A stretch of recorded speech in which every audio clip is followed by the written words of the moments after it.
Meu amigo, minha amiga, segunda-feira já será o dia 2 de junho, começo de um mês e, paradoxalmente, a data que marca o fim de uma fase de colheita de provas testemunhais, de acusação e de defesa sobre os crimes cometidos pela Orcrim comandada pela figura do inelegível. Na medida que esses fatos vão se apresentando cada vez de uma forma mais concreta, mais as figuras que estão implicadas e todo o seu entorno vão mostrando um desespero cada vez mais digno de perplexidade. Porque como é que essas figuras continuam a dizer para as outras que a seguem que o cenário não é esse que está se desenhando?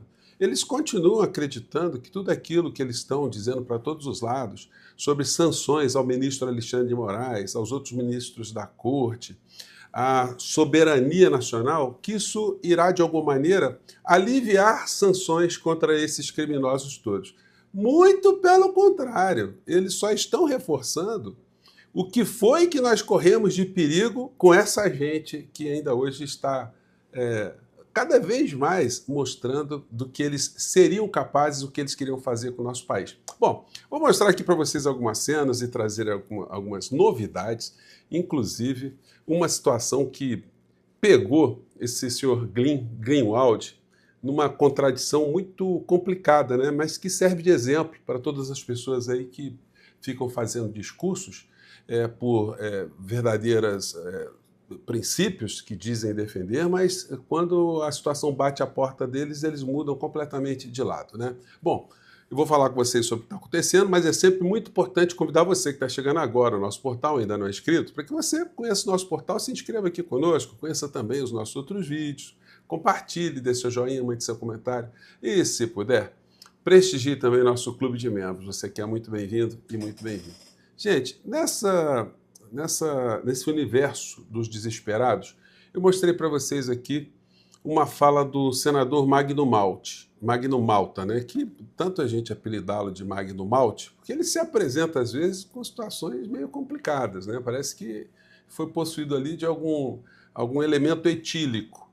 E muitas vezes tem se apresentado, inclusive, com escoriações, com hematomas. São várias vezes que ele se apresenta assim. Uma vez ele disse que ficou com o olho roxo porque bateu num box de um banheiro do hotel, né? Olha, esse box aí tinha uma pontaria e tinha um formato meio estranho, né? Enfim. Mas aí, esse senhor fez ameaças no seu último pronunciamento ao Supremo Tribunal Federal. Isso vai alimentando o imaginário de muitas pessoas. Ele, inclusive, chegou a insinuar uma guerra civil, que ele estaria ali envolvido. Só que essa gente é muito covarde. Eles ficam jogando isso para as pessoas vão recebendo essas falas, aí elas vão para uma ação maluca, e aí depois, quando entram pelo cano, aí os covardes desaparecem, ou quando aparecem, olha, eles não queriam fazer nada, etc, etc, né? Então a fala dele, para você que chegou agora ao nosso portal ao vivo, vou colocar só um trechinho aqui para vocês verem a gravidade dessa gente que tem, de fato, uma indigência moral muito grande, né? Vamos lá. Porque o filho está nos Estados Unidos. Qual é a intenção disso, senhor presidente? Prender Jair Bolsonaro. Agora eu vou dar um aviso para os senhores. Me dirijo diretamente aos senhores, ao consórcio de capa preta. Ele está dando um aviso, hein? Ponha a mão em Bolsonaro. Prendam Bolsonaro. Façam isso. E vocês vão ver um país congelado.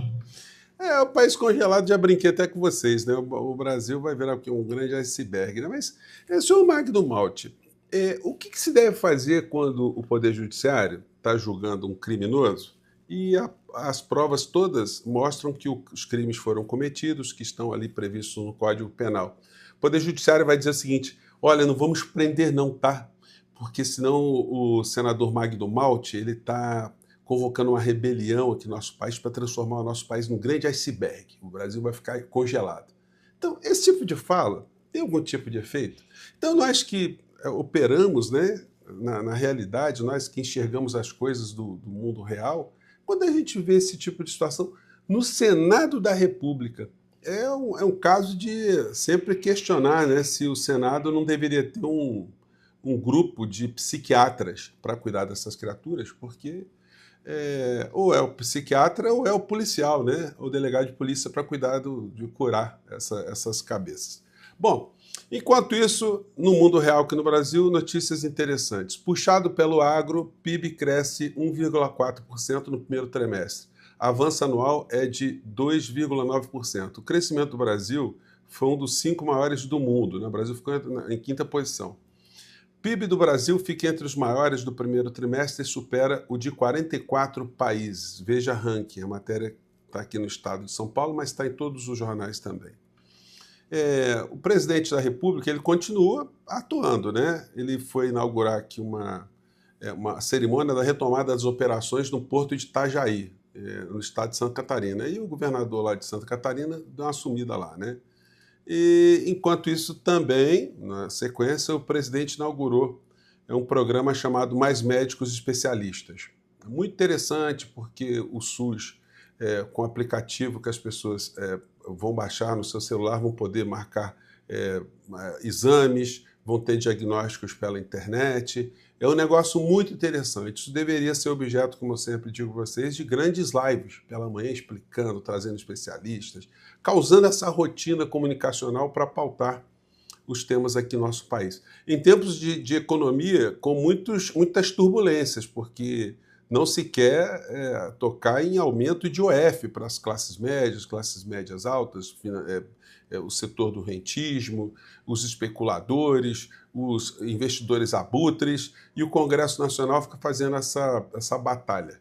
E o governo acaba, infelizmente, pegando essa pecha de um governo que é um governo taxador. Bom, a comunicação pode ajudar muito nisso. Enquanto a comunicação não melhora, a gente viu que teve pesquisa hoje que colocou mais uma quedinha na popularidade do presidente da República, que muitas pessoas esperavam que fosse até maior em função do que se fez com o desconto lá indevido nos aposentados, né? O assalto aos aposentados. Até o inelegível apareceu na televisão tirando onda com isso, né? Enfim.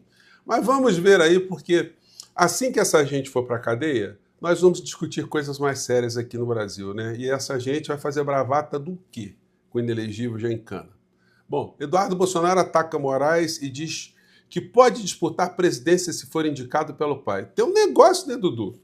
Você precisa estar solto, né? Você precisa não ter sido condenado. Porque se for condenado também, tiver uma capivara atrás do senhor, o senhor indo em cana ou ficando inelegível, assim como o papai, aí o senhor não vai poder disputar nada, né? O senhor não vai poder nem ser síndico de prédio aqui no Brasil, porque para ser síndico precisa estar solto também, né? Então pode tirar um cavalinho da chuva. E aí ele publicou, com muito boa fé, o que o Departamento de Justiça dos Estados Unidos disse a Moraes foi: aplique a lei nos limites da sua jurisdição, ou seja, dentro do território brasileiro. Só isso. Nossa, mas precisa o Departamento de Estado dizer que a jurisdição brasileira é aplicada dentro do território brasileiro? O ministro de alguma corte aqui no nosso país está querendo invadir a soberania de um outro país. Isso é possível? Algum magistrado de algum país invadir os Estados Unidos para impor dentro dos Estados Unidos algum tipo de situação? Só na cabeça dessa gente risível, para não dizer outra coisa, né?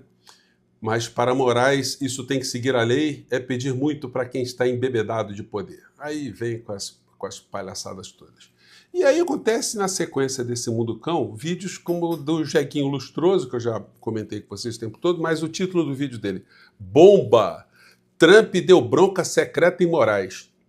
Não parece aquelas piadinhas lusitanas, né? Eu sou lusitano, sem querer brincar com meus amigos portugueses, temos muitos seguidores, muitos inscritos lá em Portugal. Mas se a bronca foi secreta, como é que ele ficou sabendo? Parece aquela piadinha do português que estava com um cãozinho, né? E alguém pergunta para o português: olha, qual a raça do seu cão? Ele fala: é policial. Aí a pessoa diz: mas não parece policial. Aí o português diz: é porque ele é da polícia secreta. Então, é mais ou menos isso, né? Eu não aguentei, gente. Olha só, olha a figura aqui. Vamos dar um trechinho para vocês aqui, para vocês verem como é que anda o nível da insanidade. Donald Trump enviou uma carta secreta para Alexandre de Moraes no início desse mês, em que ele deu uma bronca no ministro do STF. É inacreditável, gente. Se a carta é secreta, como é que se sabe dessas coisas, né? Então, eles vão especulando aqui, o outro aqui também, escalou. Moraes recebe carta do Departamento de Justiça dos Estados Unidos, né? E aí é o seguinte, aqui no New York Times, que fez a matéria, o governo Trump enviou carta a Moraes com críticas a bloqueio do Rumble, da plataforma lá da extrema-direita. Enfim, mandou carta que se dane. O ministro nem quis comentar. Vocês estão vendo qual é o efeito que está tendo essa história toda em relação aos processos lá da Ucrânia de Bolsonaro? O ministro Alexandre de Moraes deu alguma declaração do tipo, eu vou ficar triste se eu tiver bloqueio para ir para a Disney, né? Enfim. E aí o que acontece? O Mala reapareceu dizendo o seguinte, olha gente, o Dudu Bananinha é um bravateiro, não pode fazer nada. Ele é uma ameba nos Estados Unidos, são a mesma coisa. Está aqui na coluna da Bela Megali. Malafaia vê a atuação de Big Techs em sanções dos Estados Unidos e questiona quem é Eduardo Bolsonaro? Mas bem, enfim, em meio dessas insanidades tem alguém que puxa alguma coisa, né? Que bate dentro de uma lógica. Disse o Mala, esse movimento de sanções não tem nada a ver com Eduardo Bolsonaro, com todo respeito, tem a ver com Big Techs, cidadãos americanos e residentes na América. Quem é Eduardo Bolsonaro para fazer o governo americano tomar decisões? Com todo respeito, gosto muito dele, mas não tem nada a ver com Eduardo, são sanções de um governo soberaníssimo. Isso não é um fato do Eduardo, e sim de poderosos americanos com quem Alexandre de Moraes mexeu, afirmou Malafaia. Aliás, Malafaia, você podia aproveitar, né, e dizer se você é contra ou a favor de poderosos americanos mexerem com o juiz da Suprema Corte aqui do nosso país. Completa aqui o Malafaia. Essa investigação é mais uma perseguição sobre Bolsonaro para tentar prendê-lo e bloquear seus bens. Para com isso, gente. O que Bolsonaro tem a ver com decisão do governo americano? Repito, quem é Eduardo Bolsonaro para fazer o que o governo americano tome posições? Questionou Malafaia. Bom, isso é uma espécie de álibi que o Malafaia já está dando para uma futura prisão do inelegívelzinho futuro, né? Que será o Eduardo Bolsonaro. E aí, diante dessa suposta carta que foi enviada ao ministro Alexandre de Moraes, que virou matéria no New York Times, aí veio esse Chris Pavlovski, que é o dono da rede de extrema-direita, o Rumble, que foi proibida de operar no Brasil por não ter representação aqui no nosso país, como diz o Código Civil Brasileiro. Se não me falha a memória, artigo 1134 do Código Civil Brasileiro. Aí ele escreveu... Prezado Alexandre de Moraes, talvez agora seja a hora de deixar o Rumble voltar ao Brasil? O que você acha? Melhor. Aí ele manda uma saudação, né? O cidadão Chris Pavlovski não vai ter a sua rede de volta, não. Tem que cumprir a lei brasileira. Vocês não perceberam que essas intimidações não estão funcionando? E se o Mala tiver certo, né? Tudo que está acontecendo agora de declaração do governo americano em relação a censura e tal, tem a ver com pressão que as Big Techs estão fazendo. Só que as Big Techs estão meio queimadinhas também, né? Porque o senhor Elon Musk, outro bravateiro, neonazi, vem tomando muito prejuízo e saiu hoje, oficialmente, do governo Trump. Entrou com todas as olas, todas as peripécias, né? E agora está saindo com o rabinho entre as pernas. Do namoro ao divórcio, entenda como a relação entre Musk e Trump foi esfriando ao longo do tempo. E hoje ele saiu de lá, né? E para finalizar, gente, o senhor Glenn Greenwald, que situação, hein, Glenn? Que defende que não pode ter censura nas redes e tal, que no Brasil está tendo uma ditadura. Olha só, vídeo com Glenn Greenwald em situação constrangedora viraliza na web. O que acontece? Ele estava numa cena íntima com alguém vestido de empregada doméstica e insultado por um homem, enfim, e a coisa vazou, parecendo uma cena de sadomasoquismo, né? O senhor Glenn aqui vou poupar os senhores e senhoras de imagens, mas assim, ele de empregada doméstica, né? Coisa muito estranha, né, senhor Glenn? Agora, o senhor não pode reclamar, o senhor não diz que não pode ter censura, as pessoas têm o direito de se expressarem, que as redes não podem ter nenhum tipo de bloqueio, de limitação. Tá aí, agora o senhor vai ter que lidar com isso, né? E não foi montagem não, porque ele confessou que as cenas são cenas que ele participou, só que ele diz, olha, eu sou adulto, a outra pessoa é adulta também, isso é vida privada, isso ninguém podia fazer isso. Para isso servem as regulações, a legislação, para que pessoas não façam isso, esse mal que fizeram com o senhor ainda se pode se defender, mas para evitar que pessoas sofram danos irreparáveis nas suas vidas, né? Bom, eu fico por aqui, gente, o mês está acabando, mas a gente continua aqui no nosso portal do José, tá legal? E segunda-feira, o fim de uma fila e começo de outras muito mais interessantes. Até lá, tchau!